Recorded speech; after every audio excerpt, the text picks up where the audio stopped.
crystal bearer. I am Heidelin. All need one. A light there once was that shone throughout this realm, yet it hath since grown dim.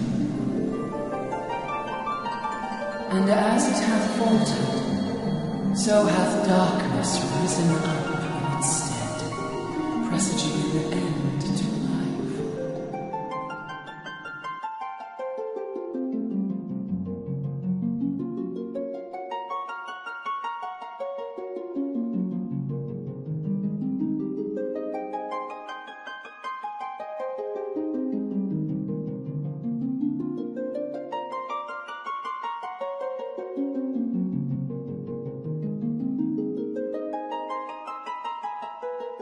Welcome back to Final Fantasy for Psychology and Philosophy. This time I'm going to be talking about the crystal at the center of the Square Enix Final Fantasy universe. In virtually every Final Fantasy there are crystals filled with power and pure energy. Sometimes there are many separate crystals. Other times there is just one crystal. Most of the time there are shards that originated from a single crystal. This mystical jewel is usually at the center of the plot. The crystal is the kernel of the saga. Being highly sought after by the most political characters in the story, and usually proven or rumored to grant godlike powers to those who possess it. Oftentimes the crystals are divided into groups of 4, usually corresponding with the 4 Greek elements, fire, air, water, and earth, or sometimes possessing human qualities like kindness or courage. In some of the games there are dark crystals such as those in the underworld of Final Fantasy IV, or there is some kind of hint that the crystals can be used for destructive purposes.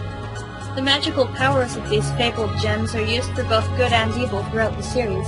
The heroes take possession of the crystals in several of the games, and are either granted access to summons and mystical treasure, or imbued with new powers and abilities as a result. Some of the kingdoms in Final Fantasy use the crystals for alchemy, or to bond with and utilize the elements, prospering as a result, although this occasionally ends up causing mass destruction.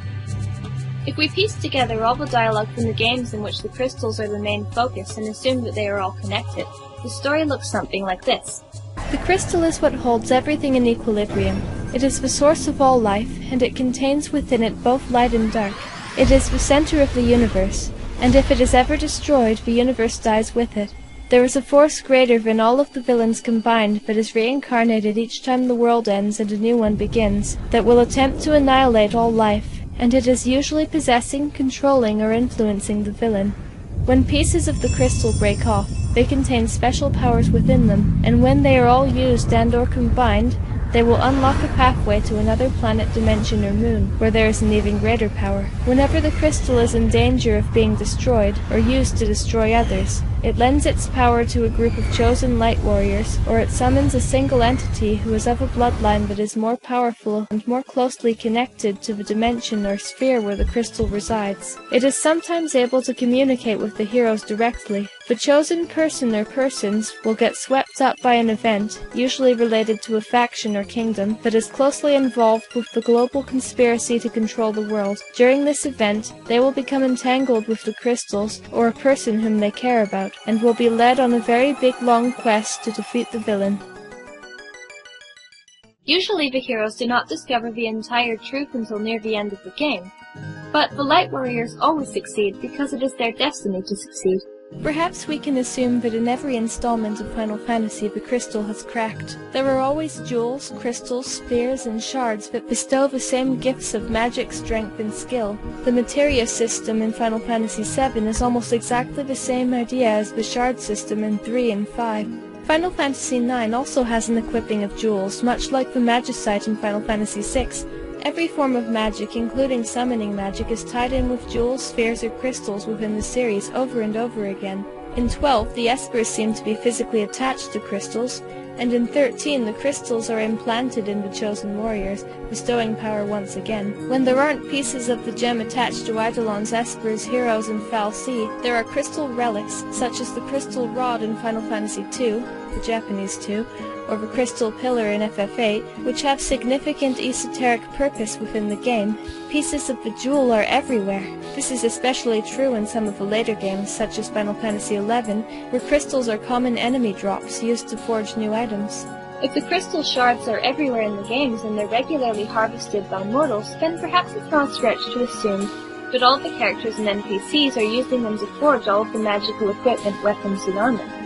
It is directly implied that espers come from crystals in some games, and in the case of Final Fantasy VI, the espers are used to build Magitech armor and Magicite, both of which are really just types of machina, magic machines. In Final Fantasy V, humans directly state that they are using the crystals to power machines and gadgets. Does that also mean that the crystal is what's powering all of the magical machinery in the dungeons, or the other strange contraptions made by the extraterrestrial races?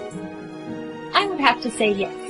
The big whale from FF4 uses the power of a crystal to fly to the moon, and the meteor from FF5 that Goluf used to travel to Earth could have easily used the same technology.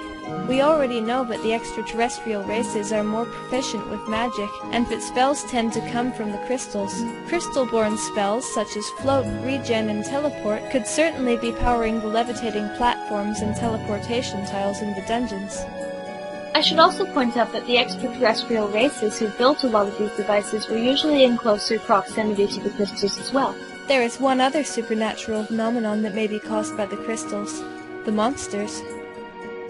We already know that the crystals can create or manifest as espers, eidolons, guardians, or summons.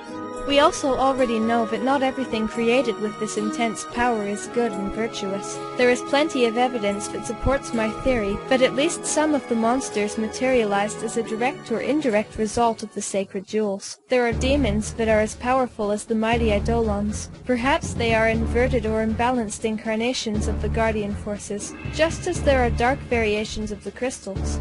Let's not forget also that many of the monsters of low and high levels alike can use standard black and white magic, even in games where fal'Cie, magicite, relics, materia, or summons are required to do so. There is also evidence that supports my theory in Final Fantasy IX if we examine the Aoife tree. The tree is connected to Terra, where the crystal is, and it interacts with the crystal in order to make the mist from which the monsters of Gaia originated. The relation between the miasma, the crystal, and the monsters is also present in the side series Crystal Chronicles.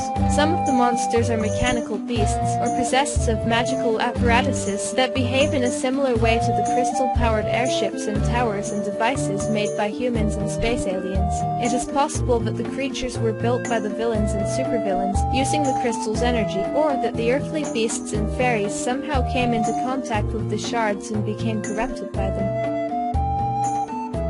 There are many possible ways to interpret the mysterious crystal of Final Fantasy, which has been passively affecting the minds of gamers for almost 30 years.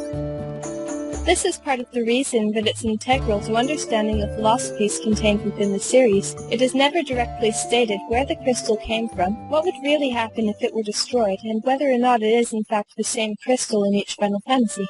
Out of all the games, I believe the 9th installment is one of the most intimately connected to the story of the crystal. It may seem at first that the game is no more connected than the others. Perhaps it is even less connected, since the player interacts with crystals less in Final Fantasy IX than in 1, 3, 4, 5, 6, 7, 11, and 13. There are 4 main shards in Final Fantasy IX, but they are regular old key items, and although they are used by the villains, they do not grant the player any new spells or abilities. But at the end of the game, a peculiar plot twist is unveiled. The main antagonist, Kuja, is revealed to be the creation of a powerful sorcerer named Garland. It turns out that all along, Kuja was nothing but a puppet to this man, created to destroy the souls of Gaia and then absorb them into Terra's crystal, so that the dying Terra could grow and thrive. Kuja goes into a powerful trance and destroys the crystal within a seemingly separate dimension called the Crystal World. The party is then transported to yet another strange dimension in which they have to fight Necron, the end boss and the real source of evil in Final Fantasy IX. And after it is defeated, the assimilation is stopped, Terra is destroyed, and Gaia is saved. This ending is confusing to many gamers, and there are several different theories about the specifics of what happened and why. Within the final couple of hours in Final Fantasy IX, the entire plot turns upside down, and all of the struggling of the protagonist that led up to that point pales in comparison to the threat of the world ending, and it is all because of the crystal at the center of the planet. The game implies that Gaia has its own crystal just as Terra does, and it is reasonable to assume that the other planets in Final Fantasy have them as well. The existence of an underworld in some of the games lends well to this theory, since the underworld usually spawns crystal-born monsters or contains more advanced crystal-related technology and magic. I believe that the real goal of the Terrans was to absorb the Gaian crystal into the Terran crystal, with all of the mortal Gaian souls attached to it like cogs in a machine. The ether tree that sorts souls makes it clear, just as Necron and Garland do, that the goal is to give more to Terra and its souls, rather than merging in a balanced and friendly way. It is a hostile takeover of epic proportions. There's a spoiler warning right here. This is where it gets really interesting. The special dimension that exists seemingly outside of Gaia and Terra. Hi, Dandelion. That's my cat. Could this perhaps be the powerful ultimate magic that villains are wont to search for? It seems to me that this magical layer of reality is something that exists to connect things together in a spiritual way. Memoria is a soup, just like the soup in the gamer's subconscious minds that I mentioned in the previous episode. The game implies that the battle with Necron is happening on a spiritual plane, and the concept of souls and the planet having a soul for human souls to connect to is a spiritual concept as well. In fact, it borrows very heavily from real-life religions. Could this be the true power of the crystal, the ability to transcend space and time? Or perhaps the ability to transcend life and death. These are abilities that fantasy and sci-fi villains regularly attempt to track down. Just like the layers of self-projection and suspended disbelief experienced by the gamer, there seem to be layers upon layers of reality present in Final Fantasy. To me, the most interesting part of this interaction was the fact that Gaia survived and Terra and the ether tree did not. I believe that this was because the destruction of the crystal happened outside of space and time. The multidimensional layering seems to be a key component in the assimilation process. It was probably the only way that Garland and the Terrans who created him could manipulate the planets at a soul level. This automatically implies the existence of a multiverse within the context of Final Fantasy.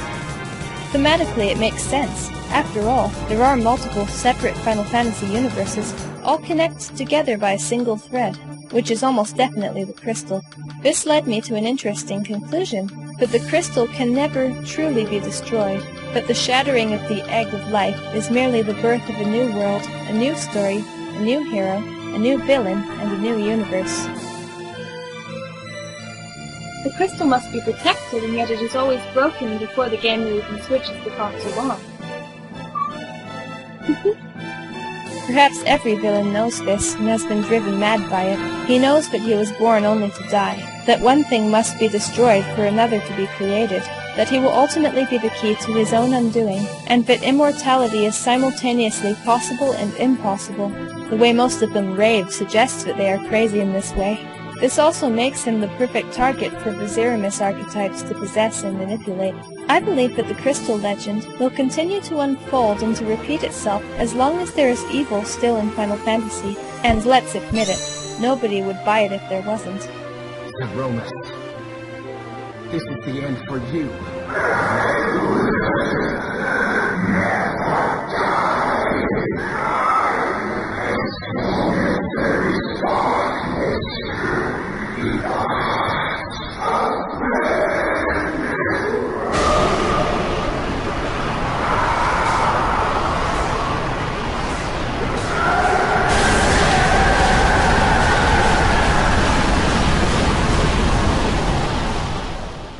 Final Fantasy cannot exist without evil, no matter how many times we destroy it with Ragnarok, crystals, swords, ultima weapons, or huge shiny materia.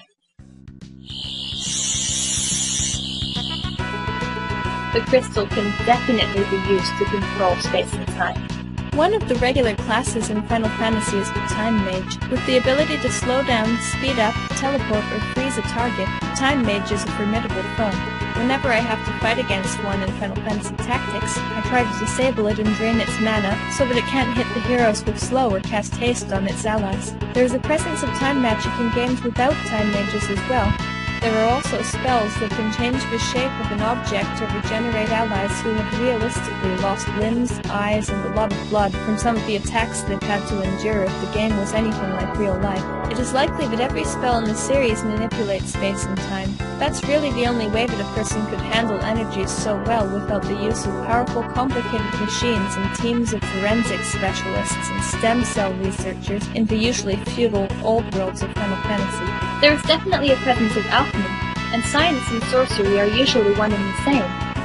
But it is primarily the crystals from which the science and sorcery are extracted. This, of course, means that the crystal either has the power within it to affect space and time directly, or it holds records of information within it that can be communicated to mortals and subsequently teach them high magic and advanced science.